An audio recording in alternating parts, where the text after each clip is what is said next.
అందరికీ నమస్తే అండి. Welcome back to tree media food.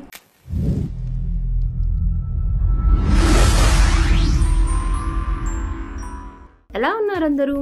వీకెండ్తో సంబంధం లేకుండా ఎప్పుడు గుర్తొస్తే అప్పుడు చికెన్ తెచ్చుకొని వండుకొని తినేస్తున్నాం కదా. ఎప్పుడు ఒకేలా కాకుండా ఈసారి ఇలా మెంతికూర వేసి చికెన్ కర్రీ చేసుకోండి. చాలా అంటే చాలా టేస్టీగా ఉంటుంది. అలాగే ఒక ఆకుకూర కూడా మనం తిన్నట్టు ఉంటుందన్నమాట. జీరా రైస్, టమాటా రైస్, బగారా రైస్ లేదా చపాతీ, పుల్కా, దోశ, ఈవెన్ వైట్ రైస్లో కూడా ఈ మెంతికూర చికెన్ అనేది చాలా బాగుంటుందండి. మంచి కాంబినేషన్ అనమాట. ఈ కర్రీ చేసుకోవటం కూడా చాలా ఈజీ అనమాట. మరి ఇంకా లేట్ చేయకుండా ఈ మెంతికూర చికెన్ని ఎలా చేయాలో ప్రాసెస్ స్టార్ట్ చేసేద్దామా? ముందుగా ఒక అర కేజీ చికెన్ని తీసుకున్నానండి. ఒక అరగంట పాటు ఉప్పు, నిమ్మకాయ వేసిన నీళ్ళల్లో ఇది నానబెట్టాను అనమాట. ఆ తర్వాత శుభ్రంగా కడిగి తీసుకున్నాను. తర్వాత రుచికి సరిపడినంత ఉప్పు, 1 టీ స్పూన్ పసుపు, 2 టీ స్పూన్ల కారం, అలాగే 1.5 టేబుల్ స్పూన్ పెరుగు వేసేసి ఇలా బాగా మసాజ్ చేస్తూ కలుపుకోండి. ఈ ఉప్పు కారాలు అనేవి ఈ చికెన్కి బాగా పట్టేలాగా బాగా కలుపుకొని ఒక హాఫ్ అన్ అవర్ పాటు పక్కన పెట్టేసేయండి. వీలైతే ఒక 1 అవర్ అయినా పెట్టొచ్చండి. దీన్ని పక్కన పెట్టేశాక ఒక 2 కట్టల మెంతికూర వలుచుకొని ఇలా బాగా శుభ్రంగా కడిగి జల్లెడికి వేసేసుకోండి. ఇది నాటు మెంతికూర, చిన్న ఆకండి, అందుకని చెప్పేసి నేను కొంచెం కాడలు కూడా వేసుకున్నాను. పెద్ద ఆకు ఉన్న మెంతికూర అయితే కాడలు లేకుండా తీసుకోండి, లేకపోతే చేదొచ్చేస్తుంది. ఆ తర్వాత ఇంకా స్టవ్ ఆన్ చేసేసి మందంగా ఉన్న కడాయి కానీ ఒక గిన్నె కానీ పెట్టేసుకొని ఒక 5-6 టేబుల్ స్పూన్ల ఆయిల్ వేసుకోండి. నాన్ వెజ్ ఐటమ్స్కి కొంచెం ఆయిల్ ఎక్కువ ఉంటేనే టేస్ట్ బాగుంటుందన్నమాట. ఆయిల్ హీట్ అయ్యాక 2 లవంగ మొగ్గలు, కొంచెం దాల్చిన చెక్క వేసేసి 2 పెద్ద ఉల్లిపాయల్ని ఇలా సన్నగా తరిగి వేసేసుకోండి. దీంట్లో ఉల్లిపాయ కొంచెం ఎక్కువ వేసుకుంటేనే టేస్ట్ బాగుంటుందన్నమాట. 1 నిమిషం పాటు మీడియం ఫ్లేమ్లో ఫ్రై చేసేసుకోండి. ఆ తర్వాత చూడండి ఇలా కొంచెం ట్రాన్స్పరెంట్గా అయిన తర్వాత ఒక 3 నుంచి 4 పచ్చిమిరపకాయలు ఇలా చీలికల్లా కట్ చేసి ఇవి కూడా వేసుకొని 1 నిమిషం పాటు దోరగా వేయించండి.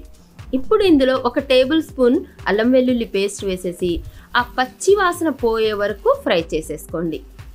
చూడండి అల్లం వెల్లుల్లి పేస్ట్ కూడా బాగా ఫ్రై అయిపోయింది. ఇప్పుడు మనం కడిగి పెట్టుకున్న మెంతి ఆకు ఉంది కదండి, ఈ మెంతి ఆకుని కూడా వేసేసి ఒక 2 నిమిషాల పాటు మీడియం ఫ్లేమ్లో ఫ్రై చేసేసుకోండి. ఆ మెంతి ఆకు పచ్చి వాసన అనేది పోవాలండి. ఆ తర్వాత రుచికి సరిపడినంత ఉప్పు, ఒక 1/2 టేబుల్ స్పూన్ వరకు పసుపు, అలాగే 1 టీ స్పూన్ ధనియా పౌడర్, 1 టీ స్పూన్ వేయించిన జీలకర్ర పొడి, 1 టీ స్పూన్ గరం మసాలా వేసేసి ఈ మసాలాలన్నీ మీడియం ఫ్లేమ్లో ఫ్రై చేసేసుకోండి. ఉప్పు చూసి వేసుకోండి, ఎందుకంటే మనం చికెన్ మ్యారినేట్ చేసినప్పుడు ఆల్రెడీ వేసుకున్నాము. సో కొంచెం వేసుకోండి, తర్వాత కావాలనుకుంటే మళ్ళీ యాడ్ చేసుకోవచ్చు అనమాట.